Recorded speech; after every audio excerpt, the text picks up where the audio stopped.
This is Game On, discussing the biggest games and all the latest sports news with Johnny Montalbano and Hank Indictor on the Empty the Bench Podcast Network.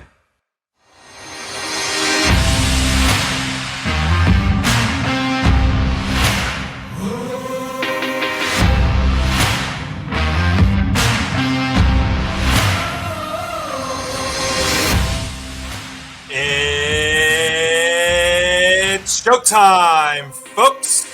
Welcome to episode 16 of Game On, presented by Knack, here on the Empty the Bench Podcast Network.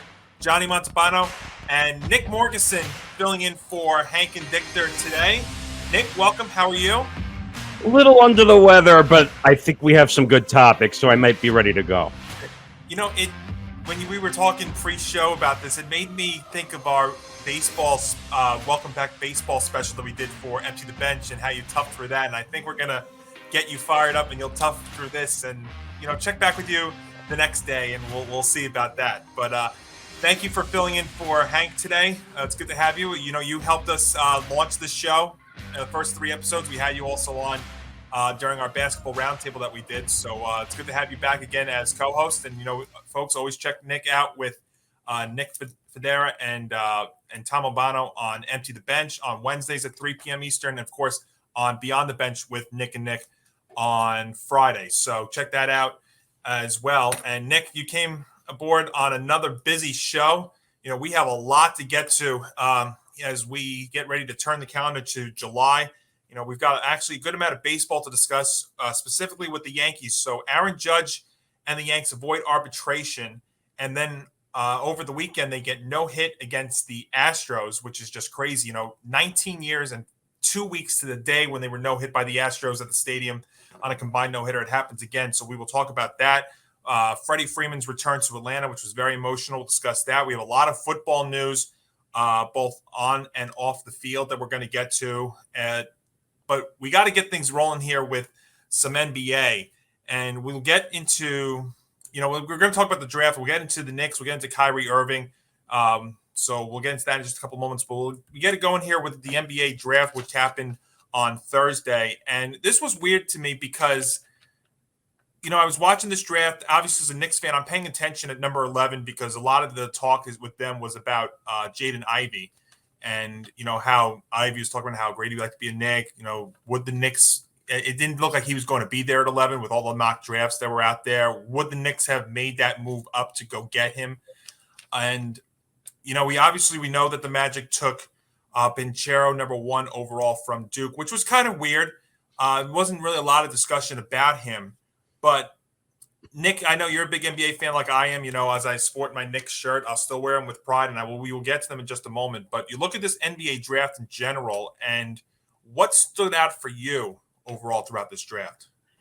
This was a bizarre draft just because there was a lot of big names at the top. Now, I forgot the name of the guy from Duke who reportedly was going to go number 1. They were talking about him really being the big number 1 overall player. The Magic were kind of throwing around the number 1 overall pick, and this is what happens in every year of the NBA draft, where whoever has the number 1 overall pick has to decide, all right, are we going to take the big name? Are we going to trade the pick to get a star? So it was a very bizarro couple of hours that the Magic were going through the situation. And because we now live in the social media age, everything is leaked before the draft. So that's one of those weird things that stood out to me, at least. Yeah, so usually when we get to the NBA draft, there's always one player that you hear about that sticks out. You know, it's not like the Zion Williamsons of years past. You know, Zion was talked about a lot. There have been other guys that have been discussed, but we were getting ready for this draft, and there wasn't that guy. And really, the discussion really, and we're going to get to him in a few moments, was about Kyrie Irving, really, more than anything. Not even anybody in the draft, but about Kyrie Irving and the latest with that.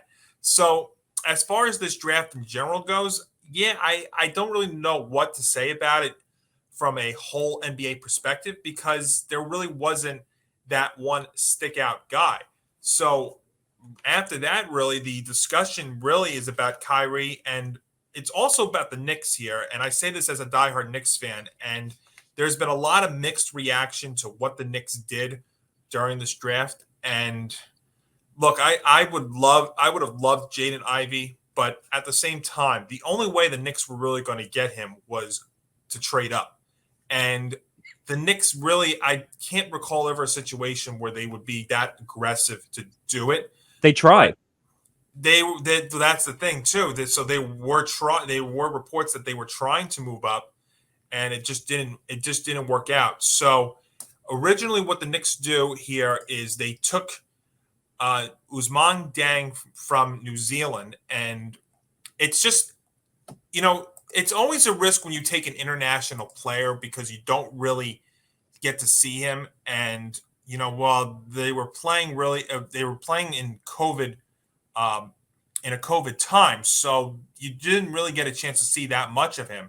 And right as they trade him, right as Dang gets up to shake Adam Silver's hand and take the picture, you get a Woj bomb that the Knicks traded that pick to the Oklahoma City Thunder. And this was bizarre. This made no sense to me whatsoever. The Knicks feel, and I don't know if you agree with me on this, the Knicks are the Hollywood of New York, where they think as soon as we bring someone in, they make a decision right off the top of their heads, and they say, all right, either it's going to work or we're going to ship them out and we're going to try to get the next big star to come into New York. That's what they do.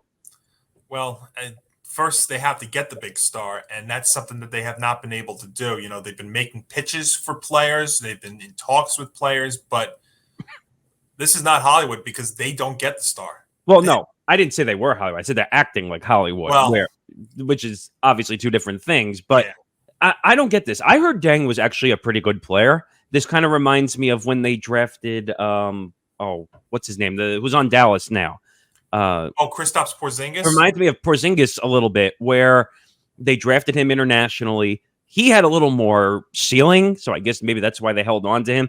Eventually, I think his ego and everything else got him shipped out of New York. But it was really his brother too that opened his mouth, and we all know. And I remember that quite well, listening to the radio when that eventually happened. But yeah. But this kind of reminds me of Porzingis. But I think Dang actually has a bigger ceiling than Porzingis probably had. I think he's a more shooting type big man, which is what I've heard. And I think they were too quick. And by the way, you can tell by when you read a report, when it says that they just traded his rights to a team, it means they basically got nothing. Yeah. Which, again, that's typical Knicks. They trade away whatever their currency is for nothing, and then they get nothing in return. Yeah, and it wasn't even like it was Oklahoma City's next. They were on the clock next to Oklahoma City at 12. It wasn't like they were swapping 11 and 12. It was actually future picks that got traded. So yeah, so that happened.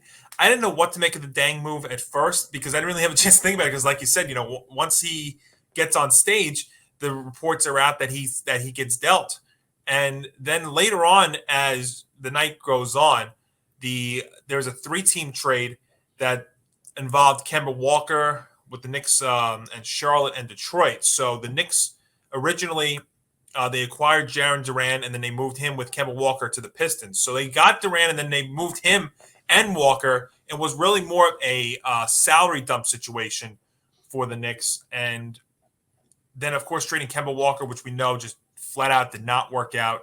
They brought him in as a veteran presence, and that just never really worked. This is typical Knicks all over again. They trade away what they have. They're hoping to get big names. It doesn't work. When is James Dolan going to realize, as the owner of the Knicks, that this same process... Now, what's the definition of doing the same thing over and over again, expecting a different result? Insanity. And that's what the Knicks are. They're insanity. They do the same thing over and over again, expecting a different result, getting a different star, getting a different name. It's not working. And unfortunately, when we get to another team on the other side of the borough, I think they're starting to do the same thing.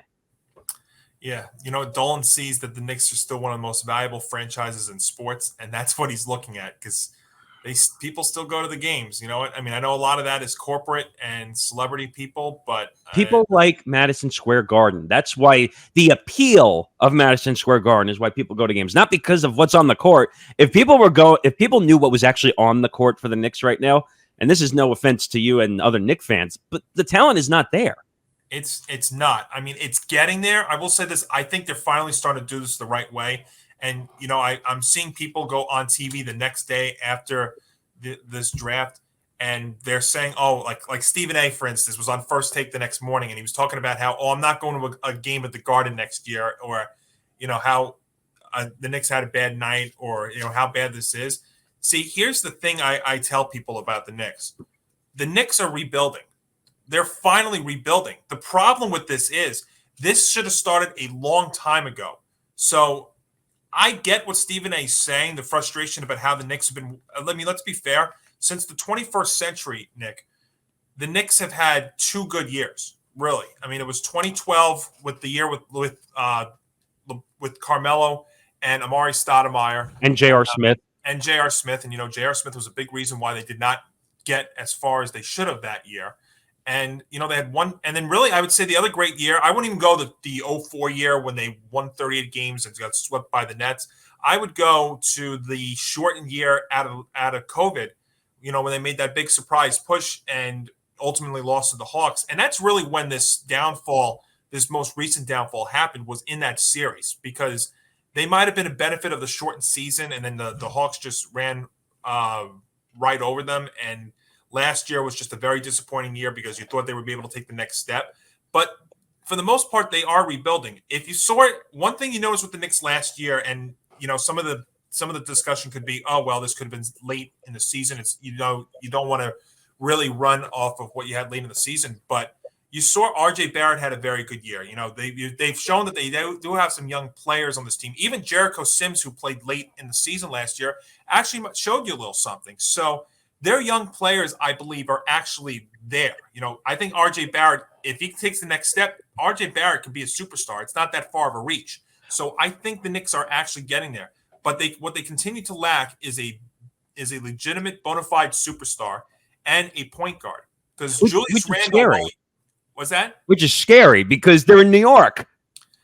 It's been talked about for a long time. The last time the Knicks had great point guard play was the first year that they traded for Stephon Marbury.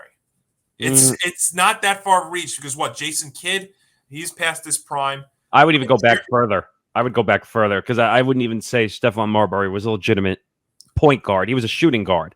Yeah, I mean, and you're going to think I'm crazy. Charlie Ward? No, I would even go back to Starks. I think John Starks though was more of a shooting guard too, though. But he was a leader of a team in a sense. That's my mind goes. That because Jason Kidd was really technically a shooting guard. Technically, I mean, he turned into a point guard because of his assists, and he always led the league in assists. But when he was younger, he was really a shooting guard. Oh, that's fair. But yeah. And I know that basketball now has become pretty much a positionless game, in some ways. So. Look at some of the big men. The big men are dribbling the ball up past half court. Look at why am I forgetting his name all of a sudden? Just signed a deal with Denver. Jokic? Jokic. I don't know why it's me being sick is making me forget names. It's okay. That's where we're here. But Jokic is kind of like a point center. Like that's a new term, by the way, that they've created in the last couple of years, point center, because they're dribbling the ball up the court. They're shooting threes. They're making football passes across half court. Yeah. So you have to be a good passer to be in the game now. That's the long or the short of it. Yeah, no, that's totally fair. But yeah, as far as the Knicks here, point guard, a legitimate point guard. And I've talked about how I would love to have Jalen Brunson here, but for the amount of money that he's probably going to command, I don't know if that's really going to be legitimate. I'll tell you the number. It's going to be $100 million.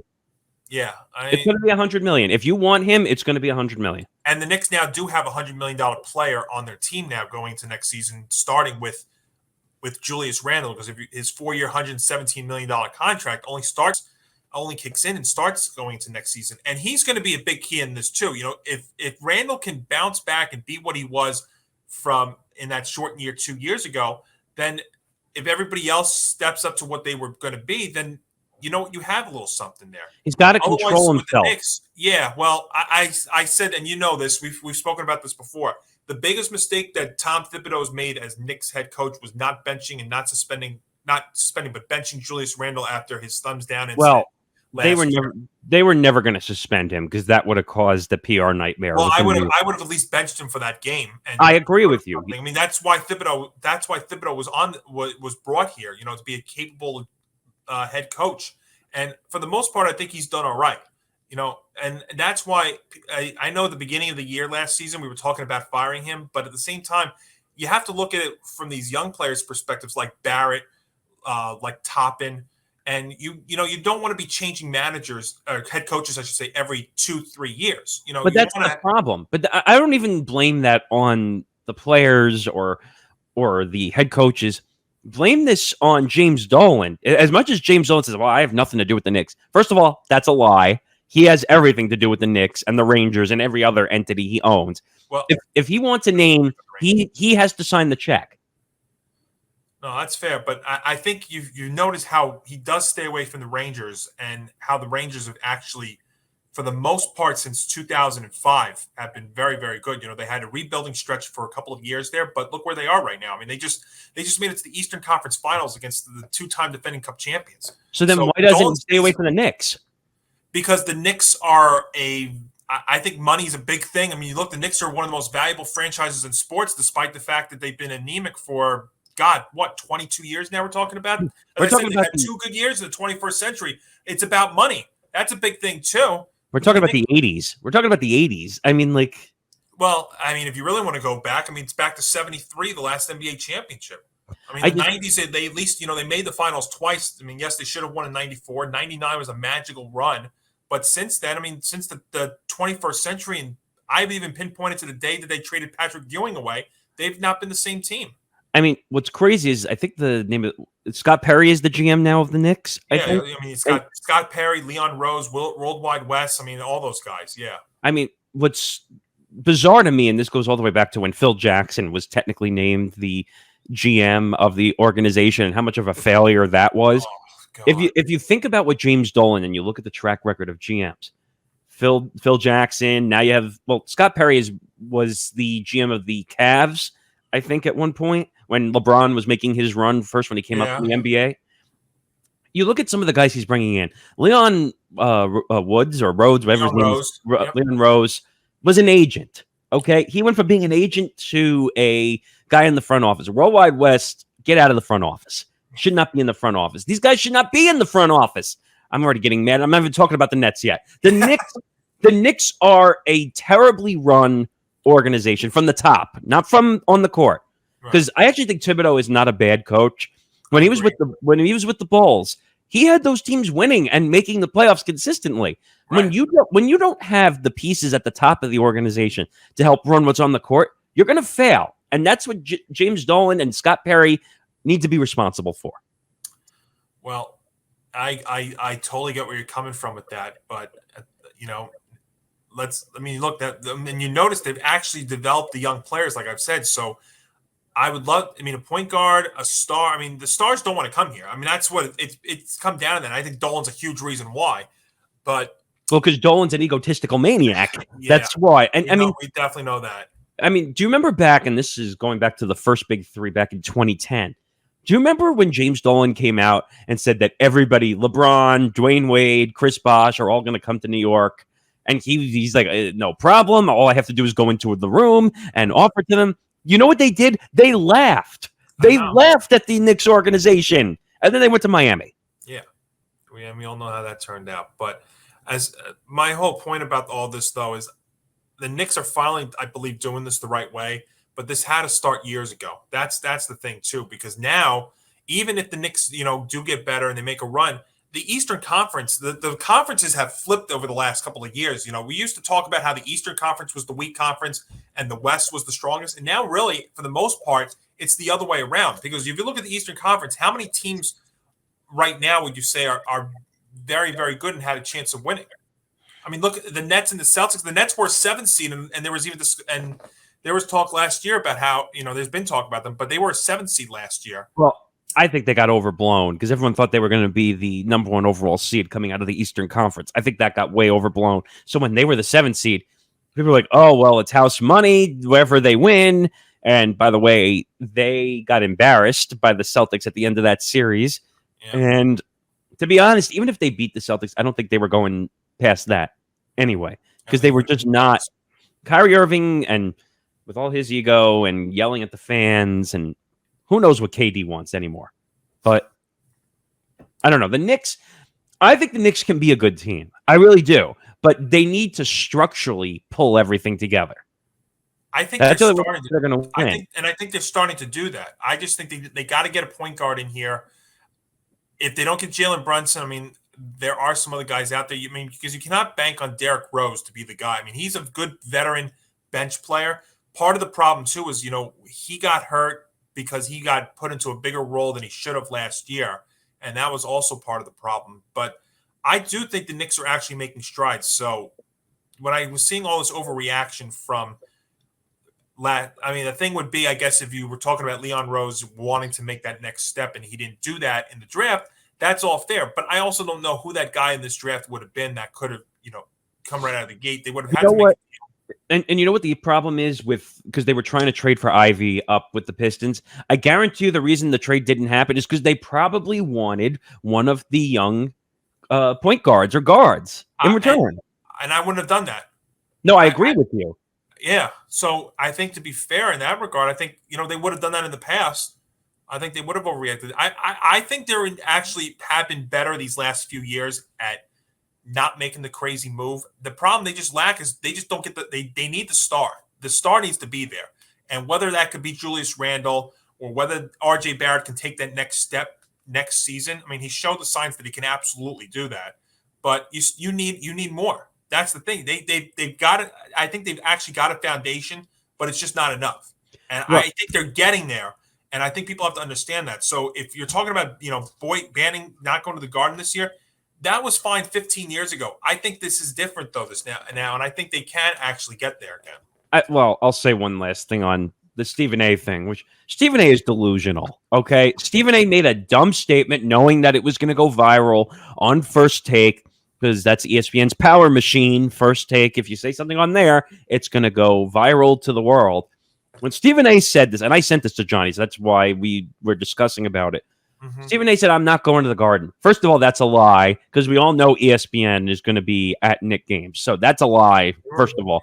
And two, Stephen A should be keeping his fandom to himself. And everyone is yelling and screaming like, I'm tired as a journalist that I'm not allowed to be a fan. Well, as a journalist or a media person, you're not supposed to share your fandom. Okay, that's kind of the unwritten rule of being in the media. I don't know who Stephen A is a fan of anymore, because he likes going to New York, Miami, Los Angeles, Dallas for the Cowboys, the Steelers. So it's hard to take what he says. I would take what he says with a grain of salt.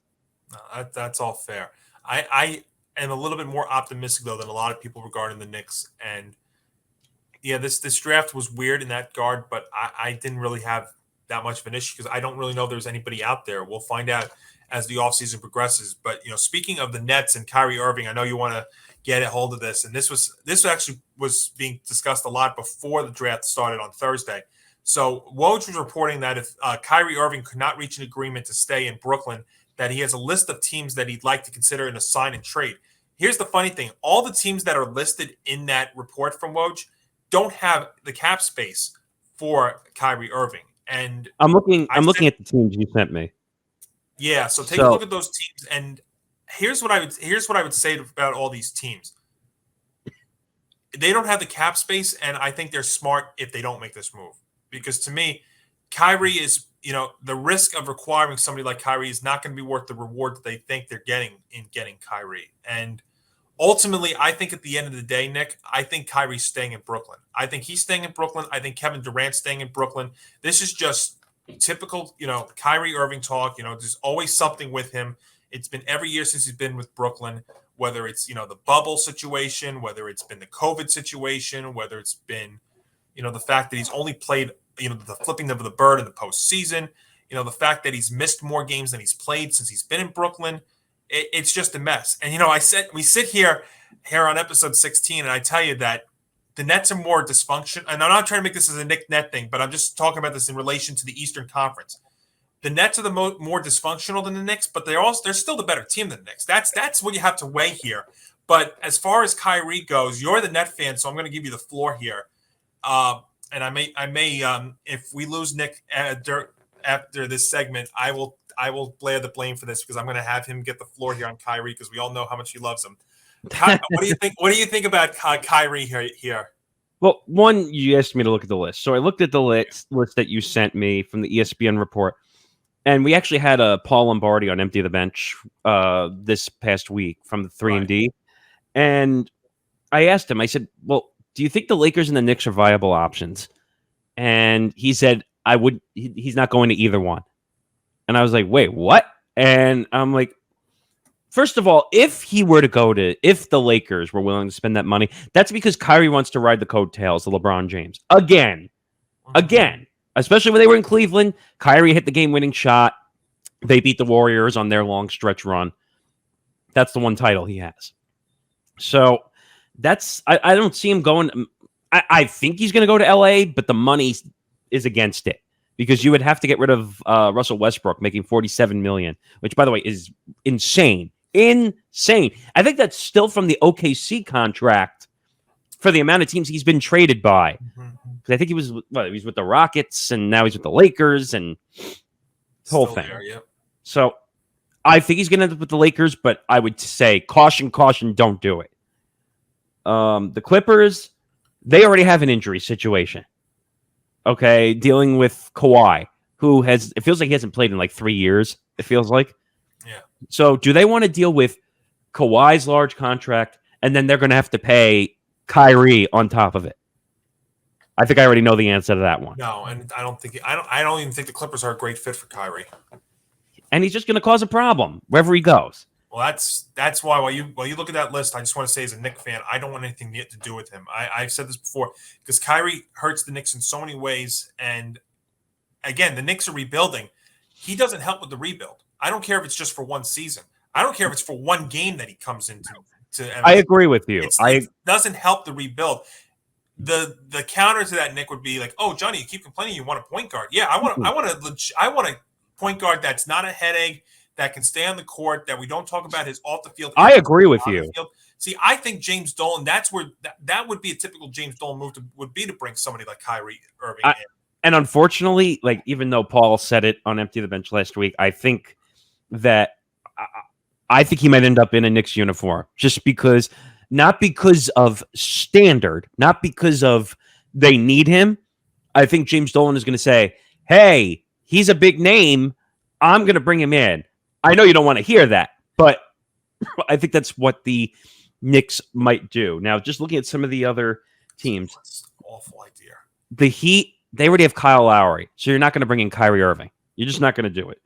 The Mavs, you already have Doncic, and you have a bunch of other younger players. Why the hell would you bring Kyrie Irving into Dallas? That makes no sense whatsoever. Unless they don't think you're going to sign back Brunson. Right, but I still don't think it makes sense. You're going to deter Doncic's ability by bringing in Kyrie Irving? I wouldn't. See, that's what I'm going at with Barrett and Toppin and all those guys. And then the other team, I think that's, let's say, the Sixers. Now, this all depends on James Harden. Can you imagine if Kyrie ended up back with James Harden in Philadelphia? It was already a headache with Brooklyn. Oh, that would be hilarious. Now, they already have, I think Harden's option, if I'm not mistaken, is a little over $43 million, I think. Yeah, I think it was 43, or that might have even been 47 as well. I think it was 47.4, but I will double check that. But so here's the weird thing. Kyrie's option is 36.9, or if you want to round, 37 million. So if I were Kyrie Irving, I would go back to the Nets. As much as I can't stand it, I'm going to have to deal with all his ego all year. He should just go back to the Nets because he's not going to get that money on the open market. He's going to get a mid-level exception at most if he goes out on the free agent market, turning down $37 million. I mean, Kyrie has lost all his momentum and his currency and his stock. at this point. The Kyrie Irving stock is down and in the negative. You know what I mean? So Harden's option is for $47.3 million. God, that's insane. If I were Philly, I would run. I would run away and hide. You're going to give James Harden 47.3 or 4 million, and you're going to have to deal with his injuries and not coming into camp overweight like he did with Houston. You can't win here. Yeah. So of all these teams, unfortunately, and I hate this as a Net fan, he is going to be back in the Net uniform. So when this show comes out, he'll have 2 days before his opt-out period. Opt-in, opt-out period to decide. You're going to hear it on Tuesday, probably, that he's opting back in with the Nets. I know Nets fans don't want to hear that, but he's going to be back with the Nets. Yeah, I think we're just talking about a lot of drama here, which is what Kyrie Irving is. He's drama, and I think he's going back. I think Kevin Durant's going back. I saw the post from Damian Lillard about him going to the Blazers. Damian Lillard needs to focus on actually trying to win a championship and not on who he's going to play with next. Because everyone says, and we see these dumb commercials from, Nike or Gatorade. Well, if Damian Lillard sat on the bench and didn't put in all his effort to try and win, he would still be sitting on the end of the bench. Well, guess what? Damian Lillard is sitting on the end of the bench because he's not winning. Yeah. That was I don't understand. And first of all, that could be considered tampering, by the way, now that I thought about it. Because he's saying that he's having a conversation possibly with Kevin Durant. I know tampering is such a dirty word in the game of the NBA, but that could be tampering. Yeah, and I think people quote unquote tamper more than you think. It's just if you get caught, that's really what it is. But these guys probably, I think in the NBA more than any other sport, they do that. So it's the worst sport for conversation to team conversation in the world of professional sports. These guys, they could say, "Oh, well, we saw each other at an event in the off season." You really think they're not going to talk about what they're going to be doing next? Right. Exactly. Yeah. Kyrie's going to go back to the Nets. I think Kyrie's going back. I think Kevin Durant's going back, and I think the Nets will be, once again, one of the favorites out of the Eastern Conference with those guys back, and Joe Harris coming back next year. Maybe you get Ben Simmons. Maybe Ben Simmons is that's another guy too to watch. But now Simmons hasn't played in over a year, and what is he really going to be on this team on that team? And my guys yelled at me over the season because I said Ben Simmons was not hurt. Ben Simmons was using injuries as an excuse because he didn't want to play. I don't know. But then he has that back surgery. Back. That's what I keep saying. I know he had a back surgery, but he could have gotten back on the court if he really wanted to. If he really wanted to play and his mind was in the right frame of mind to play, he would have played. Yeah, and I agree with you on that because there were days before the Celtics in the Celtics series, days before he was on track to play, and then he woke up. They said he woke up with back soreness, and then the next thing you knew, he's having back surgeries. There is some, all of this together. There's just something missing in this puzzle piece. In that puzzle, there's something missing. If Ben Simmons can come back and play, and actually be even 75% of what he is as a player, and if Kyrie Irving can get on the court and actually play, they're going to be a contender. I wouldn't say a winner because people are going to say, what do you mean contender? I mean contender, meaning they will make a run. They're not going to win. Golden State is still the big dog, and the Celtics are the big dog, and Milwaukee. So they're not going to beat those teams. They're just not. Ben Simmons is not ready to assume a big role. So we'll see. Yeah, we'll find out. You know what? It's just more drama in New York when it comes to basketball. Now, really, it's both boroughs that have drama.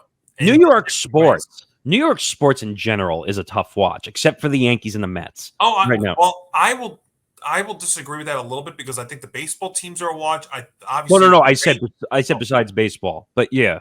Oh, well, now they get the Rangers. And I'll tell you, when football comes around, yes, the Giants and the Jets are probably going to be in for rough years. But I think this entire season with them coming up, you're going to be watching every game, and every game's going to have, even though it may not have importance win-loss wise, I think it's going to have importance on their future. I've said as a Giants fan, this whole season for the Giants, I don't care if they go 5-11 because I think they're going to be 5-11, which is an improvement. But I think it's also based on how weak the NFC is as a whole. You're going to be watching every game with importance because you got to find out what your quarterback situation is going to be for the future and your running back situation, and you're going to be shedding contracts after this year. I think that's going to be important. You know, the Jets are going to be very important to watch because Zach Wilson's going to be another year under his belt. So I think the football is going to at least be somewhat relevant. You know, not relevant in terms of win-loss, but relevant in terms of future. So I think the future for New York sports in general here is actually pretty good because the Nets, to me, are a playoff team no matter what. And the Knicks, as I said, I think the Knicks can still rebound to the point where I think they could be, I mean, even if it's only 7th or 8th spot, they could be up there for a postseason. I mean, trust me, I would beg to see the 90s again, where all the teams were competitive and like all the teams at one point were making the finals. I forgot, they did a ESPN 30 for 30 on it. I forgot which year they all basically, a New York team made every sporting final. I don't remember which year it was. 94 obviously was the Knicks. Well, if you remember 94 was Rangers when they won the finals. The Knicks were in the NBA finals. The Yankees were on track to get. That's what it was. They did a documentary on 94 where all the teams were on track to. I trust me, as New York fans, as we sit here, if it makes the world of sports better when New York teams are thriving. Yeah. No one, I know fans all around the country don't want to hear that, but if New York teams are doing well, it does well financially for all of professional sports. Yeah, and I think Major League Baseball, as we're going to transition into, I think Major League Baseball in the worst way needs the Mets or the Yankees to make a very deep run here, and it's looking like that, but there's still a long season left. But as far as the baseball goes here, a couple of nuggets with the Yankees, Nick. So the first one here, literally it was like a day before the Yankees and Aaron Judge were going to their arbitration meeting. News breaks out that they avoid arbitration. They agreed to a $19 million deal for the season. So the Yanks were offering $17 million. Judge wanted $21 million, and they were able to meet here for $19 million. So all this drama that we had going into the season and possibly going into, the future was over $2 million. What's so ridiculous, and Tom Albano, who you had on last week, did an ETB minute on our network about how this was bizarre, the negotiations in the offseason, and I even said, give the man his money. He's earned it. Now, I got yelled at because I said I would only give him a 4 or 5 year deal just because we've seen historically how 10-year deals, and I'm not even just talking about A-Rod. I'm talking about Mike Trout. I'm talking about Albert Pujols. I'm talking about any 10-year contracts don't work. Statistically, they don't work. We've seen it. Yeah. But he wants a 10-year, like $250 million deal, or this is probably give or take.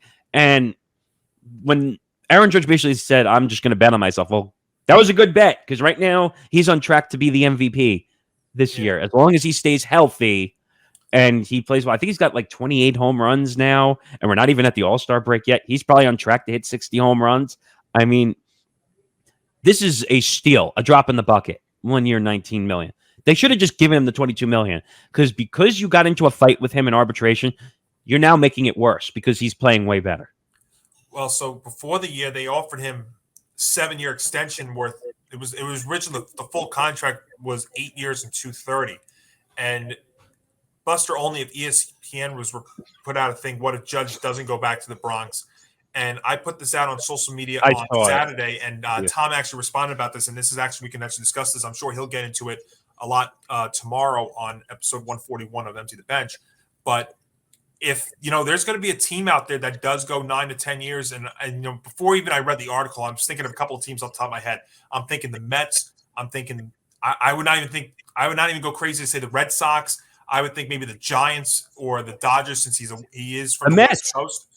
What's that? The Mets. Well, yeah, that's what I said. I think the Mets would absolutely make a push for an Aaron Judge because Steve Cohen's got money. So Money's not a factor there, but at the same time, so let's talk about that. If Judge is going to want 9 or 10 years, and he's telling you he's going to want a 9th or 10th year because he turned down 8 from the Yanks before the season started, which was very, very reasonable. Let's be fair. The Yanks, it's not like the Yanks cheapened him. They offered him 8 years and $230. And Aaron Judge is going to be 31 next season. If there's going to be a team out there that's going to offer a 9th or 10th year, then the Yanks can't bring him back. Let him go. I got yelled at. I got yelled at by Yankee fans. I got yelled at by Tom and Nick. I know. Tom and I got into a little discussion about it on Saturday. Absolutely. And because he was mad at me because I said that he should get a 5 or 6 year deal. And what I actually said was bump the money up, but give him 5 or 6 years. That way, if he doesn't make the money up, it's there. That's what I would do. Nick, I agree with you. Here's the problem, though, with these guys. It's not even just about the money anymore. It's about the years. Forget the years. Well, I know. I agree, but that's what the athlete's telling you. Okay, but baseball, and most people don't want to admit this to themselves, baseball on average is the longest career out of all professional sports. If you think about it, I know and it's funny because we're going to talk about Freddie Freeman in just a moment, but if you look at the Freddie Freeman situation, the Dodgers offered him 5 and 140, and the Braves offered him 5 and 140. The Dodgers were the ones that went to that 6th year. That's why he went to LA. Okay, but I'll save that when we talk about Freddie Freeman because there's a wrinkle in that contract as well. But I know there is, but I'm just telling you that there was a 6th year there with the Dodgers, and I don't think the Yankees. These are not the George Steinbrenner Yankees, so I don't think they're going to go to a 9th. I think they've learned now that these long contracts, unless you're going to sign somebody very, very young, like what the Rays did with Wander Franco this offseason, which I still think was a mistake. I still think that was a mistake because you're giving someone who you bought out, 3 years of arbitration for Franco? Yeah, 3, 4, something like that, yeah. You're taking a major risk. Now, I hate arbitration. I've made that very clear that the rules for arbitration need to change because it's not fair to some of these guys who break out and then they're stuck under the arbitration. But I don't like the fact that Tampa Bay said, we'll give you 12 years, and we bought out 3 to 4 years. What happens if he gets a major injury and he's hurt? Well, he's been hurt this season. That's my point. Yeah. So now you're stuck with 12 years, and you can't do anything. And here's the thing, too, and this is not to devalue Aaron Judge, but he's had injury problems the last several years, too. This year... Major one. Yeah, and this year he's been fortunate. I think the Yankees as a whole, for the most part, here through the first 3 months of the season, for the most part, have been pretty healthy outside of a couple of their bullpen players and, 1 minor 10-day stint for Donaldson and Stanton. But they have been very, very fortunate so far, and, Judge has been superb. And I talked about this with Tom. So the Yanks, to me, if there's going to be a team that's going to offer a 9th or a 10th year, then he can't come back. And let him walk. And see, here's the thing, too. Now that brings into this season and the Yankees' unbelievable start and how, right now, they're on pace to shatter their 1998 year and also the 2001 Mariners. Is this an all-in season for the Yankees? Is this a World Series or bust? You go all in. And meaning that, so going all in means that you're going to be making moves, obviously, because the Yankees are going to make moves. I mean, this roster right now is not going to be the same roster that's there in August and September. But I don't know if you can necessarily going all in means you're probably going to depart with some of your big time prospects, and the Yanks have shown don't do that anymore. Not willing to do that. They don't do that anymore. I mean, and you know what? I give credit to the Yankees over the past 5-6 years because they've worked really hard on keeping a farm system in place. I don't want to see the big names being traded anymore. Now, if it comes to a point where a big name that's not too old is on the market, I don't want to see a Jobber Chamberlain situation where they overvalued what he was as a player and then he ended up getting hurt and they blew every opportunity to get something. Same thing with Clint Frazier, where they completely just had to cut him because he didn't fit anymore, and then his value just dropped. Or I'll give you one on the present-day roster. Who was that? Clint Frazier. You mean Jackson Frazier? No, Clint Frazier. No. He changed his name to Jackson. He did? Jackson Frazier. Yeah, that's all. I was just kidding with you. Yeah, he was Clint Frazier as a Yank, but if you look, if you actually after the show go look at the Chicago Cubs or Baseball Reference and search Jackson Frazier, that'll be the same guy. Oh, God. I'm not teasing. This is not The Onion. I'm actually being serious. But I get your point and what you're saying about the prospects. The whole Jabba thing, you and I have discussed this before. The Yanks totally messed up Jabba Chamberlain. He should have stayed as a reliever. Transitioning from reliever to starter in season was such a mistake. And the way they did that too. They should have traded him when they had the chance. That's the one time I would have said trade him. And they could have gotten, now at the time, this is a lot different because we were younger as baseball fans. They could have had Cliff Lee, could have, or Roy Halladay, could have. Yeah. And who knows what the runs would have been if they had done that. Now, that's a fallacy of a predetermined outcome. But my point is that they should have traded him when they had that opportunity. That's the one time I would have said to make the trade. Well, see, I was also saying the name that continues to come to my mind for the Yankees, at least let's talk about the position players. I think the one guy that I'm looking at right now is Andrew Benintendi from Kansas City. I think he's the perfect kind of guy. He's a lefty. He's a contact guy. Plays well in left field. Left field seems to be a position right now that the Yankees are going to look to upgrade, especially with Joey Gallo and how he's going through another tough time again. But I'm looking at that. They're going to be the one thing that's going to be fun here as we head towards the August 2nd trade deadline is going to be the bullpen, because there are a lot of teams that need bullpen help. The Mets obviously do. The Dodgers need help. The Braves probably going to look to all teams. Everybody. That's my point. Everybody's going to be looking at them. And the Yankees right now, while it's been remarkable what they've done since they've lost, Chad Green, Chapman, and still Zach Britton's working his way back. The fact that they've been able to put in guys like Michael King and Clay Holmes, who's channeling his inner Mariano Rivera right now. I forgot about Zach Britton. Yeah, he's working his way back too, and he's actually looks like he's ahead of schedule too. I didn't even know. I forgot that. Didn't he have TJ surgery? Yes. God, see, I forgot, because he disappeared for all that time. Yeah, and so he's a little bit on the older side, but yeah, the way that I look at this is they really need help. They need an outfielder. Joey Gallo is a bust.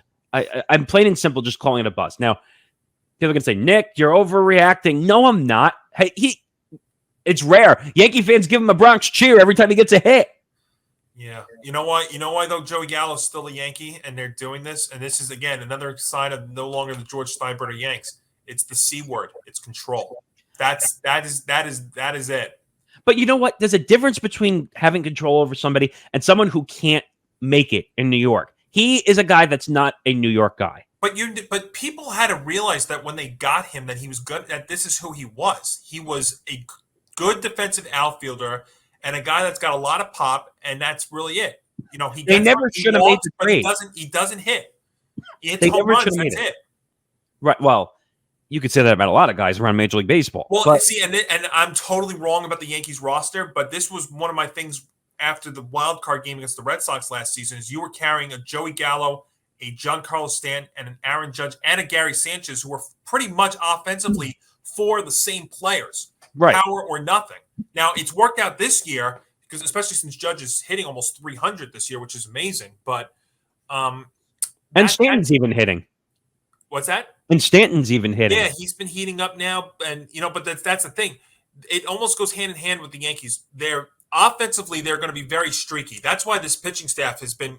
That's been probably the most remarkable thing out of all this is 1 through 5 how great they've been. Now, the one thing I would also caution though, and this is not to knock Nestor Cortez, but he's about to enter something. He's about to enter an area here that is very unfamiliar for him. He's made 14 starts this year. He's never had a 30-start season. So he's going to start. You're talking about stamina. Yeah, what's that? You're talking about stamina. Yeah. He's going to start entering a very unfamiliar territory. And I know there's actually been talk with the Yanks that they might go to a 6-man rotation at some point, maybe in the next little bit. But that's one thing you're going to have to watch now with him is he's going to start entering uncharted territory. But even with you've got Severino, you've got Cole, who pitched great Saturday, even though they got no hit, and we're going to get to that. Montgomery's been very well. I know the win-loss record doesn't show it, but he's given the Yanks a chance. Tyone, outside of his last start Friday against the Astros, has been very, very good too. So rotation-wise, you got a chance to win with almost everybody who's starting on the Yanks right now. But the whole offense, the offense is going to be key, and that's That's going to be the million-dollar question here, Nick, as you head towards October is, can this offense actually do it when you need them to in October? That seems to be the one thing that always lets them down in October is the offense. And right. But I think the pitching is better. I think the pitching is better this time for the first time in 5-6 years. I think they have aggressive pitching. They have an aggressive bullpen. I think, and I can't believe I'm going to say this, Chapman's not going to be the closer in the playoffs. He's just not going to be. Yeah, and the fact that Aaron Boone was talking about, we're gonna put Clay Holmes in high leverage situations, not make him the closer when Chapman comes back, I thought was that was bizarre. Yeah, and Aaron Boone, like as much as, and we've as a group on Empty the Bench have said a lot of bad things about Aaron Boone, like, and everyone's giving him a pass because he's winning, even though the team. And I love when people do that, like, oh well, the team is doing all the work, but the manager is winning. It's the players that win, not the manager. People need to relax. I kind of disagree with you when it comes to the Mets because I think the manager is actually having a huge impact on how the Mets are doing this season. Buck Showalter is an experienced manager. Different story. Yeah. But Aaron Boone, like, the team is just hitting on all cylinders, pitching on all cylinders. They're coming together as a team and winning. They're coming through in situations that they haven't come through in the past. They're getting more walk-off victories than I've ever seen in years. Yeah, I mean, that game Friday night against the Astros when they're down 6-3 and they come back and tie it up on the home run by Hicks, and then they win it in the bottom of the ninth. Just remarkable. Of course, then Saturday comes around and they get no hit for the second time in 19 years at home against the Houston Astros on a combined no-hitter. It's just unbelievable. So, Garrett Cole pitches great, and by the way, Portugal's all for naught. I feel bad for Garrett Cole at times this year because I think he hasn't gotten the run support. It kind of reminds me of a little bit, and I might be stretching here, but it kind of reminds me of Jacob deGrom and the non-run support sometimes that he gets with the Mets. Yeah, and Jordan Montgomery was getting that at the beginning of the season too, and up until recently, he was not getting any run support as well. But Cole is these last several starts, though he's pitched. At the start of the year, everybody was really concerned about him off the hamstring injury late in the year in that wild card game against the Red Sox, but he's bounced back and he's looked like the $36 million ace that he's supposed to be. But that's this whole pitching staff. But this offense, again, this is going to be this Yankees team is going to be very streaky. They're going to have days where they put up their 10, 13 runs and 10 hits, but then they're going to have games where they don't score and don't hit like they did on Saturday, which is just amazing to think because it's funny when this was going on in the seventh inning on Saturday, I did go to my phone and I was looking at, and I said to myself, wasn't it around this time back in 2003 that they were no hit by the Astros when it was that pitcher no hitter? I remember for some weird reason, I remember that game so well because it was Roy Oswalt who started and he got hurt, and then they brought in relief. They obviously had to go to the bullpen early, and they all no hit the Yanks, and it's just like wow. And then this team gets no hit, and it's just amazing because the Yanks had over 50 wins. I think this was the first time that. With somebody with the highest winning percentage through 50 games with no hit, right, in baseball history. So, by the way, it's rare to see the Yankees no hit either. Yeah, and I think the last time they was by the Astros. Yeah, 2003. Yeah, I mean, now you and I were discussing this, and actually, we'll bring this up now because I think it's an interesting topic. Yeah, which no hitter do you think is more impressive for the Astros against the Yankees? Is it the combined no-hitter back then in 2003, or is it the one now? Now, I said to you, I think that one, the one in 2003, is more impressive because they literally were put in a situation with an injury with Roy Oswalt, and they literally had to parade everybody out of the bullpen. And for Mets fans who can relate, Billy Wagner being the closer to win that game. Yep, I remember that. This was, I forgot who started the game. But Christian was Javier. Oh, Christian Javier. He went 7 innings, I think. And 7 innings, 13 strikeouts. Yep. It was like 126 pitches, which is a whole nother issue that I'm sure you and I have talked about. But that he went through 7 innings. So I think the Roy Oswalt injury combined no-hitter is way more impressive. Well, I think this one is just because I think this team was actually is a better team than the 03 Yanks. And we'll see if they have as much success as the 03 Yanks. That's still to be determined. But I just think when you look at this team and you look at the players that they have right now, you got Judge, the MVP candidate, LeMahieu, Stanton. I mean, they were able to hold a pretty good, an offense that is pretty powerful. I know streaky, like we've discussed, but the names on this roster and the lineup and stuff, I think this one was. I mean, they're both impressive in different ways, but I think this one, considering the Yanks were, the record that they had at this point in the season, I think this was even more impressive than the 0-3 one. It's not to take anything away from the 0-3 one, but I just think when you look at this team, the way they're situated right now, I think this one was extremely impressive, especially since Javier struck out 13 guys himself. I mean, 126 pitches, like I said. But were you the one that put out the tweet comparing the two lineups, though, from 0-3 to now? I can't remember. No, that was from MLB Network or MLB Now, that show where they compared the 98 lineup to the 2022 lineup. And we were saying which one would you rather have? And I put that out. Look, this team is great, but the 98 team 1 through 9 had no weaknesses. This team there was no weaknesses. Right. This team still has, like you said, Joey Gallo, and I know he's been playing better, but Aaron Hicks to me is still, I know he's had a pretty good June for the most part. You notice how nobody talks about that. 1 through 9 and 98. I mean, you had Scott Brocious batting 9th in 1998, and that was crazy. And remember, he hit 300 and drove in 98 runs in the 9th spot.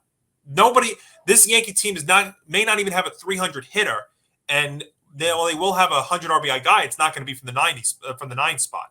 And that team in 1998 was not a power, didn't have a powerful guy. They had average guys who got on base, drove in runs. I mean, that's like the dream lineup in today's day and age. I mean, people need to relax about the long ball. Like, people don't realize that, like, the long ball is nice, and then the whole thing in the 90s of the chicks dig the long ball and all that nonsense, the steroid era, the PED era.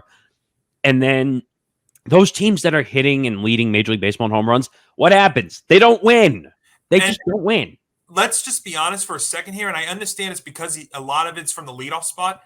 As great of a season as Aaron Judge is having, the majority of his home runs are solo home runs. What if he hits 50 home runs and he drives in under? And he's going to probably drive in 100, but let's say he hits 50 and drives in less than 100. Is that a great year? Is he leading off every game? I don't even know anymore. Most of the time he is. There have been days he's been a leadoff. There's been times he's been in the 2 spot. I mean, that's a mistake. Boone's been juggling the lineup just like which he can do because of the versatility of the roster. But there have been days where he's been batting leadoff. There have been days he's batting second. So, he's going to have, even if he has 50, he might have twice as many RBIs if he's lucky. He should be batting third. That's where he should be batting, either third or cleanup. Because then he would have all the guys on base in front of him. He would also be protecting the guys in front of him. Well, I get what you know what. The more you think about it, that more that would make sense. Now, he's the one guy on the team that actually was hitting for a decent average, so maybe that's why you do want him at the top. But I'll give you an example. I'll give you an example though. Curtis Granderson. Do you remember the amount of home runs he hit with the Mets? Absolutely, yeah. But people were like, "Oh my God, he's going to have this amazing." They were all solo home runs. Solo home runs. He had like 70 RBIs and 30-something home runs. That's not impressive to me. That's exactly right. And, you look at the Mets. I mean, Lindor's got more RBIs than Judge. Pete Alonso's got more RBIs than Judge. And so it's great that Judge has got 27, 28 home runs, but most of them, at least 3/4 of them, are solo shots. Well, the one thing I will say, though, is a lot of his home runs have come in a situation where they've needed it. I'll give him that. That's different. Yeah, that's understandable. But, at the same time, if you're trailing 3-0 in a playoff game, you don't want solo home runs. You got to get on the guys in front of you and then do that. So, at that point, I would agree with you that maybe I would consider trying to change Judge's spot in the lineup, and especially if he's going to back leadoff and or second, and you're going to have guys like Higashioka and Joey Gallo towards the bottom of the lineup. Yeah, I mean, Gallo is the problem. If they had someone who was even 50% of Gallo's production in the positive direction, this team would not lose. It would not lose. Well, I mean, they really aren't losing. I mean, I know they've no, but I'm saying is they would be a scare like every night if they didn't have Gallo. Like, because Gallo just strikes out, goes over 4 every day and night. That makes me think of the 2006, the 06 or 07 team that had Robinson Cano batting 9th at 342, and they still couldn't get out of the first round. That was scary. I mean, well, now look what happened to Robinson Cano now. But right. But you get my point, though.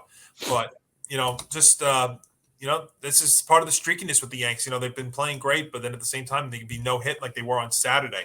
One other quick baseball note, Nick, and then we'll move on here. I have to talk about Freddie Freeman because this story and this scene in Atlanta over the weekend was quite amazing. So Freeman returns to Atlanta after signing that 6-year contract with the Dodgers, and he was getting emotional even in his pregame press conference. I mean, he almost couldn't even finish it. It was that, and then to see the scene on the field, when he walks up to the plate and stuff, just truly amazing. I'm not a Braves fan, I'm not a Dodgers fan, but this was pretty amazing scene. Yeah, and the way I look at this situation is, and we said we were going to bring this up, the situation of the contract was an interesting one where the Braves offered him what? It was like 5 years. The Braves, I believe, was 5 and 140. So it was 5 and 140, and the Dodgers offered 6 years, 6 and 152. I'm looking it up, but the point is, the Braves cheaped out. They cheaped out in a horrible way because they didn't want to give him his due, which I don't understand. Yeah. So it was 6 years, 162. Oh, 6 and 162. Okay. So we're not talking about a huge money difference here. We're talking about the Braves, for whatever reason, basically just said, we're going to let our guy go that really drove our team just over money. Well, it's just they didn't want to go to that 6th year because they actually were offering him more per year, but for less years, and that kind of ties into my point about Aaron Judge. If the Yanks are not going to go to that 9th year, then he's going to be gone. Well, he's 32 years old, Freddie Freeman. So right. I guess so. He's going to be 38 by the end of it. I mean, you know what though? Freddie Freeman was a staple in Atlanta. He led that team through all the bad years that the Braves were having, all the disgruntled bag over your head years for the fans. Yeah. He finally leads you to the World Series. Acuna with his injuries and not. And you get rid of him because you don't want to pay the extra 10 or 12 million? Or go to that extra 6th year, yeah. And by the way, the Dodgers contract had a huge wrinkle in it, which a lot of people don't realize. All this money that they're pushing out 10, 15 years, which is going to go up against their salary cap. They already have issues. They're $300 million plus on their cap. They're more than the Yankees. People don't realize that. Yeah. So the Braves could have done that too. They could have deferred the money if they didn't want to pay it right now. They clearly had it out for Freddie Freeman. And you bring in Matt Olson, which I don't know how he's doing right now. I don't think he's doing great, but they gave him the same amount of money. Yeah, I mean, I guess your only point would be, he's 27, 28, and Freeman's 32. But by the time the contracts are up, it's going to be pretty close. And plus, Olsen spent his entire career with the A's out in the AL West versus coming to the NL East. So it was taking a gamble with that. And when you traded 4 prospects, a couple of top ones too, to Oakland to get a Matt Olson. Right. And Matt Olson, I don't know. It's hit or miss. I don't know if he's going to be a good player. I mean, going to the NL East is a tough place to go. See, the thing with Olsen, I think that also really caught the Braves' attention was not only the 38 home runs last year, but 22 of those were against left-handed pitching. I still think Freddie Freeman was the Atlanta Braves. Like Derek Jeter was a Yankee. I mean, Freddie Freeman was a Brave. And the Braves really screwed that one up, like in a long way. Because look at it. He never wanted to leave. The Dodgers just gave him a better offer. It's business. So just as we're doing this recording, he's at 10 homers. Olsen's at 10 homers and 39 RBIs, 249 average. So, I mean, the average is kind of along his career path, but 10 homers and 39 RBIs. So that would put him at, that'd be under 30 home runs this year, I think, the way things are going. Which is not great for someone that they paid a lot of money to. I mean, if he can drive in, it doesn't look like he's on pace for a 30 and 100 season. That's because they played under half. Yeah, I mean, he's looking more like 80 or 90 RBI. But you know what though, with the Braves and the way they've been playing lately, I mean, look at the run that they've been on, and now they're doing this even without Ozzie Albies for a couple of months is quite amazing. And they finally just got Acuna back, right? Right, and the point. I mean, I was talking about this with our buddy Hank Indictor on his show on Thursday. Was as far as the Mets and the Braves go, everybody's thinking the Mets are collapsing, but at the same time, I think the Braves are just playing really, really well right now. I think the Mets are a major concern, in my opinion. But yeah, it's crazy though, because when you get concerned about the Mets, you look at what they have in the rotation, and I know they're down a few guys in the rotation, but everybody there is liable to give you a good start, and then when they don't, you still have that offense, and we'll find out what happens there. But this was quite an amazing scene in Atlanta over the weekend, and then he steps up to the plate, he gets all that big cheer and stuff. It was just I wouldn't be surprised if he's back in Atlanta, like once his career is over. Like maybe the like his last year, he signs like a 1-day contract to retire a Brave. That could be something like that.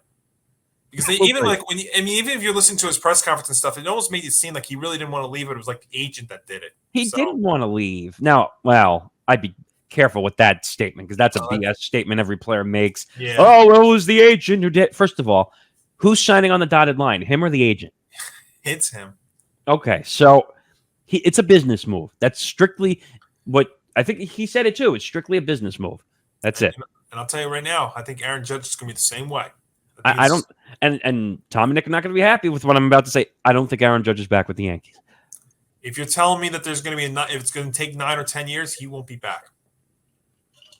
I said that when he turned down that 7-year extension before opening day. It was actually one of the first topics we talked about on this show.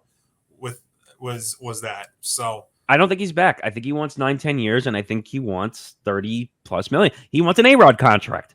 Yeah, and he's 31. He's going to be 31 on opening day next year. I'll tell you right now, the Yankees already know the history of Mike Trout and Albert Pujols.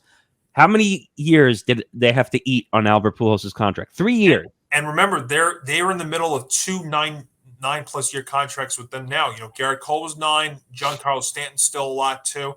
I think those days are over with.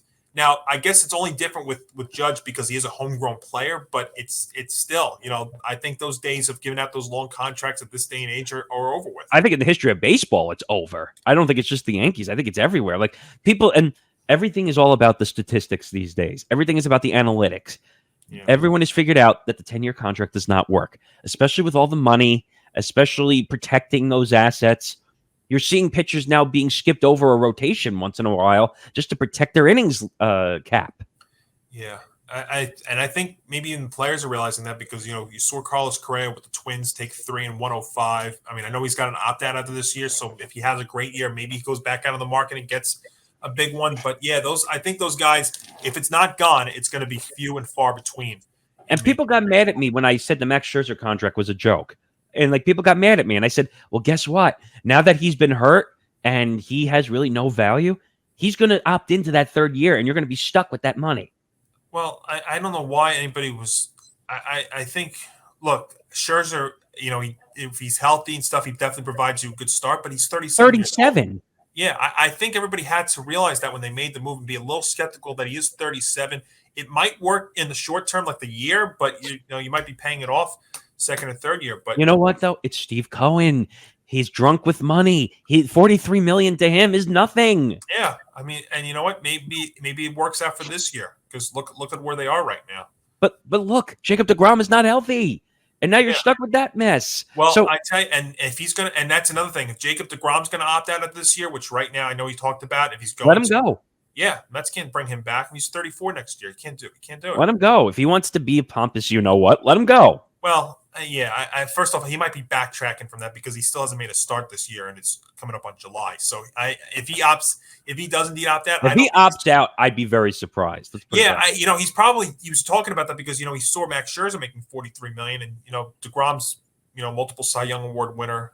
He's probably thinking that he can get more, but it's a block. He has now not pitched in over a year on a major league mound. He has not pitched in a major league game in over a year. I'll throw one name, and it's not pitching related, but look at what happened to Joey Batista back in the day. Remember when and I know that's a throwback from the past, but my point is Joey Batista thought he was going to go out on the market. He said, F you to the Blue Jays. I'm going to go out and get my large contract after that amazing postseason he had with the Blue Jays.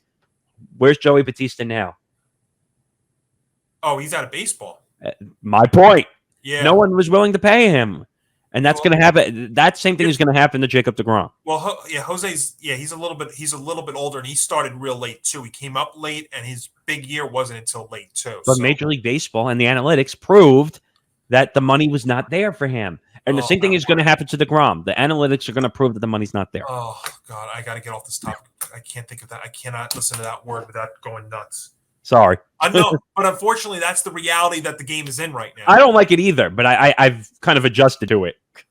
I can't, but unfortunately, I'm going to have to. And you thought pitch count was bad. Analytics makes starting pitchers look even worse because now it's not even just pitch count. It's now third time through the lineup and you're out. Oh, forget it. Yeah, but let's get out of this. Let's get out of here. Let's talk some football to wrap up the show here because there's quite a few bit of storylines here. And let's start on the legal front here first before we get to Gronkowski. So big, of course, once again, another week and another talk about Deshaun Watson. And we could start to get some details now about what's going to be happening with Watson here because he is they're looking now. Wall Street Journal was putting out about the fact that the NFL is preparing that Watson should face an indefinite suspension. So last week we heard the Washington Post story about a significant suspension. Now we're looking at an indefinite one, and one of them could be where he's suspended for all of 2022 and have to apply for reinstatement. And Nick, my thoughts about this. If he's going to get suspended here, and we should be talking at least more than 1 year. Oh, because if you cannot suspend him for less than a year, and give somebody like a Calvin Ridley a year, and this guy gets less than a year.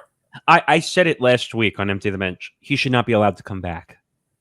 Well, now that could be the indefinite suspension and where he has to apply for reinstatement. That could be part of it too. No, but I'm serious though. I'm saying he should have gone to jail first of all, but that's a whole different story for another day. But my point is, this is such a bad situation and a PR meltdown for the NFL.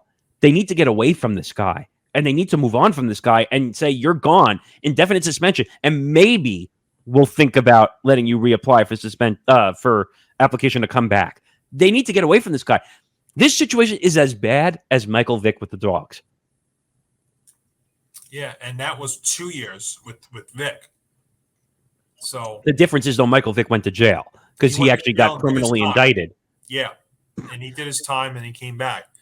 But yeah, I think, you look at this and it's got to be at least north of a year. Now, what number they come on? I mean, whether they're talking, 20 games, 24 games, 2 years, even, that's still to be determined. But I think if you want to put a number on it, you got to give him at least 3 years. I think you have to give him at least 3 years. Yeah, because you need to make a dent, first of all, in that contract. Which, by the way, I brought this up to the guys last week. I'll bring it up here now. Do you know how they structured his first year of his contract? So if he was suspended, he could be getting $1 million, right? Right. Well, they did that on purpose. Most people don't know this behind the scenes, so that's why I'm bringing it up now. They purposely made year one $1 million in base, everything else in a bonus, because you can't, according to the rules of the NFL, you can't touch the bonus. So they knew. So the Browns kind of knew when they were getting him that this was certainly possible. Which is even worse. That's worse. That if they knew something was going to happen, the NFL should be investigating the Browns, too. Yeah. And see, here's the thing you're going to run into now. So this announcement's going to come. So he's supposed to meet Tuesday with the legal side, or the NFL legal side. His hearing's going to begin on Tuesday. And what happens now? So if they come down with this suspension and then they decide to appeal it. Well, that's what they were talking about. Now, first of all, this could end up in the legal system for months and years. Yeah. Now, if that happens, Deshaun Watson's going to be out of the game anyway, because he's going to have to sit and wait for the legal decision to come through. But Deshaun Watson's got to go away for at least 3 years.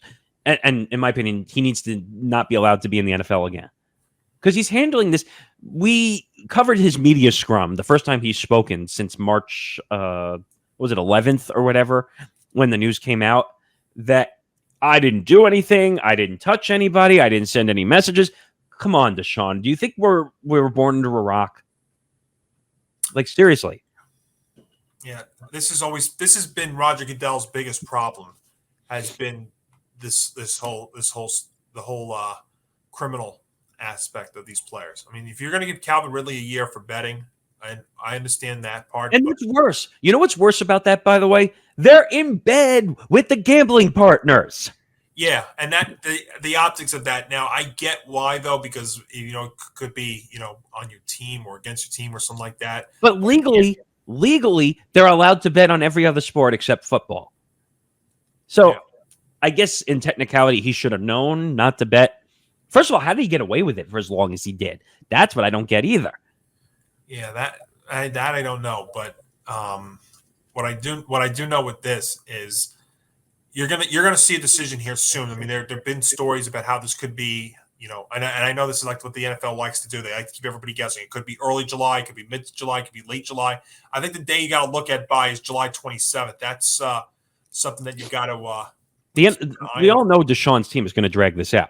We know they are. Yeah, because they're going to say they want the attention. Yeah, and think about the mess that the downfall of this. That he goes out, and then even just from a football perspective, he goes down, and then Baker Mayfield, who's already disheveled with the team, he has to step in. We've been hearing stories about possibly. I would call it rumors or even hearsay because no one has the answer at this point. No, nobody knows. But I think you talked about it last week also, the 20 of the 24 women that had settlements also, which by the way, people are not admitting this. When you settle with 20 of the 24 women, that's admitting guilt. For the most part, yeah. It's pretty much. So the NFL should be jumping on that when they go to the arbitrator, because that's probably what's going to happen, and say, hey, he settled with 20 to 24 women here. Hello, he's guilty. Yeah, you don't settle if you're not. I mean, unless. And some people are going to say, well, he just did it because of the financial. No, you don't. No, you don't do something for fine. You don't settle just for financial. What is that? No, not in this situation. No. But yeah, it's just every week it seems like something with him. Deshaun is the new Colin Kaepernick. We're going to be talking about this every week until it officially goes away. And I'll tell you what Colin Kaepernick did compared to Deshaun Watson is like he didn't do anything compared to what Watson. Well, Colin Kaepernick was just making a stand for what he believed in. I mean, yeah. Now there was some structural things wrong with Colin Kaepernick, but he didn't do anything illegal like Deshaun Watson reportedly did, because again, we still don't know the whole story, and he didn't get charged legally in court, which is unbelievable to me that he did not get anything. Yeah, but we'll find out. So he's supposed to meet on Tuesday. We'll see what transpires there. Another thing that broke on Saturday night was about the Saints' Alvin Kamara. So Pro Football Talk reporting that he's expected to face a civil lawsuit from an alleged battery victim, and that that they're expecting a 6-game suspension for Kamara, Nick. Yeah, now, Tom, my co-host on ETB, was right on this when it came out. We all know about the situation from last season. He basically had to sit out the rest of the year because apparently he was in a bar and he was a little too drunk. Now, that seems to be an occurrence in the NFL. And so apparently he allegedly battered a victim and really almost did, I think, face structural damage, if I'm not mistaken, I think. And basically now the team is bracing for a 6-game suspension. Now, this doesn't surprise me. It seems like teams are bracing for suspensions like every other day in the NFL, isn't it? Yeah, it's looking like that. And, again, like I've said, this is a problem the NFL has been facing for a long time. What to do in the legal angle from all this stuff. And yeah, to me, I mean, 6 games. I mean, it should be, like I said, it should be more. I mean, again, it's got to be more than the gambling. It has to be. Yeah. And you know what? These I'm sorry, but these suspensions need to be long to prove a point that this behavior is unacceptable. And you know what? The NFL set a dangerous precedent by giving and what I mean by dangerous precedent is that gambling is a 1-year suspension. Now the NFL is in a place where they have to give more than a year automatically on anything that's criminal or reportedly criminal. Yeah. I mean, if So not, what do you? I can't wait to see what Roger Goodell does to walk this back. Yeah. We saw what happened to Roger in the hearings. Yeah, that was another thing too with the hearings with Daniel Snyder, and by the way, when he's like, "Well, I have no authority to remove Daniel Snyder," excuse me, you as the commissioner have no power. well, I kind of get what he was saying there, but I don't think he worded it properly. I mean, the funniest part of that and I like to call it a PR for the government. Yeah, I did not watch a second of that, by the way. Was that someone asked him about Dave Portnoy not being banned from the NFL game? Oh, I know. I know. I saw that, and I laughed. I laughed because Roger basically came out and said, "Oh, well, I don't know what you're talking about." Yes, you do. You do. Well, first of all, that's not important. I know, but I'm just saying, like, Roger was just playing dumb the whole time throughout that whole hearing. Must have been the room, because that's what politicians do. It's just so ridiculous. Like I said, I could care less about the politics angle of that hearing. It's just that Roger looked like a horse's ass during that whole thing because he didn't want to admit anything was going on at all. Yeah, no, that's for sure. Now, on the field, Nick, we found out that Rob Gronkowski, for the second time, retired this past week after 11 seasons with the Patriots and Buccaneers. And, you look at Gronkowski, he's one of the best tight ends in NFL history. I mean, there's no doubt about it. All the receiving touchdowns, the Super Bowl wins with both the Patriots and the Bucs. I mean, you don't really have that many in the league right now. I mean, the first tight end that I think about that's been great is right now in the league is Travis Kelce. But number one tight end in the NFL. Yeah. The whole Rob Gronkowski situation, he deserves to be given like a congratulatory out the door. Now, this is not the first time he's retired. Let's be clear. He retired, and then all of a sudden, Tom Brady called and said, "Hey, you want to come back and win a Super Bowl ring?" Well, and the funny thing is, part of me thinks, can you see by week 12 if, week 12 him getting a call? If he wants to come Absolutely, back, I could see that happen. I mean, week 16. Well, it could be like what happened with the Rams this past year. The guy retired. He comes out. What is it, like around the postseason? He comes in. It was literally the postseason. Now, the NFL for some reason doesn't have a rule about when you can return. Like if you did this in MLB, you had to return by September 1st, if I'm not mistaken. Right, you have to be on the 40-man roster by September. Yes. And in the NBA, I don't know what the rules are. I think you have to be on the roster for a percentage of the regular season. So I don't think you can do that either. But see, hockey you can do that because you see guys making their debuts in the playoffs. It's usually veterans, though. That's the only time you see these guys come out of the woodworks. But I wouldn't be surprised because it's different in the NFL. You have to play a few games and get back in the rhythm before you can play. So like you said, I could see week 12 or even week 11 maybe where Tom Brady makes a call. Hey, we need you. You're the last piece we need. No one turns down a Tom Brady phone call. No one. Not for another shot. And the Bucs, as I said, I think they have a very capable shot of returning. I mean, you look at the NFC as a whole, and that'd be the interesting thing too. What kind of impact does this have on the Bucs? Brady not having his favorite tight end. Don't they have like 3 tight ends on that roster? Yeah, they do, and I don't think they'll miss. I don't think it'll be much of a hit. I mean, much of a miss with Gronk, but just it always can be in the back part of your mind. I mean, I said that on my Sportsman I did when Gronkowski retired, but you look at his stats. I mean, he's a first ballot Hall of Famer. We'll be seeing him in Canton soon, like first ballot soon. And but isn't there an eligibility clock every time he retires though? Because it's 5 years, I believe. Yeah. So his eligibility clock starts all over again because he just retired again. Yeah. So, I mean, he'll get in whenever he wants to be done. It's same thing with Tom Brady. He'll get in whenever his career is over, and he'll be in first ballot, and it'll be unanimous, and that's pretty much what we're looking at here. I said it to you, I think, last week, where Rob Gronkowski would be an interesting fit on the sidelines somewhere. You know what's amazing? So I thought of of this, and it's so amazing that this happened this week. Sadly, we lost Tony Saragusa. Yeah, I forgot about that. Yeah, and the reason why I say that is because I felt like Gronkowski could be Saragusa-like on the sideline. That's you and I were thinking the same thing. Because I mean, whether now that's in the future when Brady retires and he joins Kevin Burkhardt on Fox as the lead guy. Now, Saragusa was with Kenny Albert and Daryl Moose Johnson, and let me tell you, that was like the best trio of broadcasting that I've ever watched, whether it was with Albert, Goose, and Moose.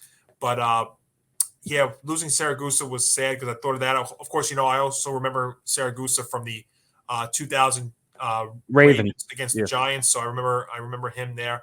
But when Gronkowski retired, the first thing I thought of, because given his personality and how and stuff, I think he'd be an excellent sideline reporter in the way that like Saragusa was doing it.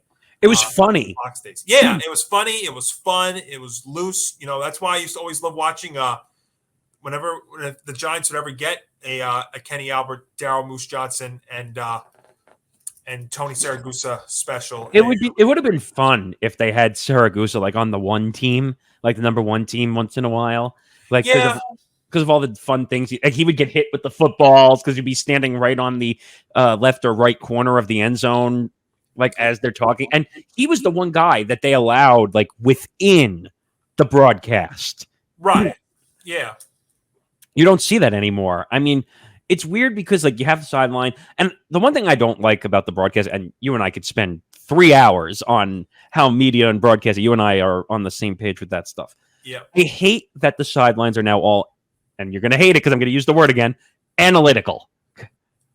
It's all analytical. They don't have fun with the sideline people anymore, like doing some fun things on the sideline, talking to people. It's just, all right, who's the sideline reporter now for Fox? I can't even. Oh, you got so many of them, and you got Aaron Andrews, you got Tom Rinaldi, you got Jen Hale, Pam Oliver. Yeah, Pam Oliver. Yeah, I mean the list goes on. They just say, "All right, Aaron. All right, Aaron, tell us what's going on the sideline." And you're like, "Okay, well," and she literally just talks for like a minute, and then it goes away. I'm like, "What's the point?" And now the lead team on Fox now is 2 reporters at times. I mean, they go. Oh, is it Christina Pink? Well, they used Christina on the Thursday night broadcast, but they also sometimes I know, especially in the playoffs. Now I don't see the playoffs, but even Tom Rinaldi might get some time as well there at Fox. Tom Rinaldi and ESPN made a mistake out of that. I don't want to go deeply into that, but my point is, Tom Rinaldi is one of the best in the business, in my opinion. They should give him some reps at number one. Let him be on that team. Maybe they'll put a 4-person. I think I'm trying to remember when the release was given when it's going to be Burkhardt and Greg Olson. I forgot if they were concluding 2 sideline. Did you see what Olson said also, that like he's like, oh, I'm going to convince Fox that I should be number one, even when Tom Brady comes?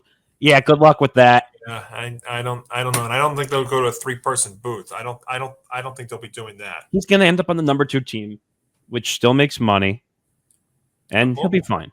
Yeah, but we'll find out. But I mean, listen, Gronkowski was one of the best tight ends in football, and he's going to be first ballot soon. And you don't see many guys like that dominant tight end anymore. I mean, I remember the Giants were going through tight ends like nothing, and like I said, Travis Kelce probably the one of the last great ones. Otherwise, that's a position that as long as you can block, then you can play it. That's really I really agree. what it is. Giants were going through guys for the longest time, and we were going 2-3 deep sometimes at tight end in the Super Bowl runs. Yeah, I mean, the way I look at this is Gronkowski will be doing something in NFL media. Or I could see him doing some like funny stuff for like the Super Bowl halftime going forward in years, because he does all those funny commercials. His personality fits it perfectly. Is he going to go back to doing those CBD products again? Maybe. I mean, remember when he was retired the first time? He actually did a that was his thing. That was his thing. Like he was saying, like, oh well, the NFL players should be allowed to use CBD products. Like, all right, let's throw your role. And I don't know why it's eluding my mind right now, but he did host a game show on CBS. Yes, part of a game show on CBS too during his first retirement. So, I mean, could he do something in game shows? I don't see that happening. But something in media. I mean, actually, you ready? You ready for some irony? You ready for some irony? What? Rob Gronkowski hosted a game show called Game On. That's right. See? we're Game On the Game Show, Game On the Sports Show. There you go. That's a perfect way to end on irony. Absolutely, right? And and Nick's, your voice held up, so that was awesome. Of course, we thank Nick Morgasen for filling in for Hank Indictor this week. We are presented by Knack Bags. Make sure you go on to that link that's on the bottom of the YouTube video if you're watching it there, and you can get the new Knack Sling Bag. I heard it's a very, very popular product right now, and so go ahead and check it out. They're sold out. But put your name on that list, and you'll get one eventually. I know about that feeling right now about out of stock products, but it'll be there. It'll be there. So, Nick, thanks again for joining us this week. So, for Nick Morgasen, I'm Johnny Montalbano. This was episode 16 of Game On the Empty the Bench Podcast Network. See you.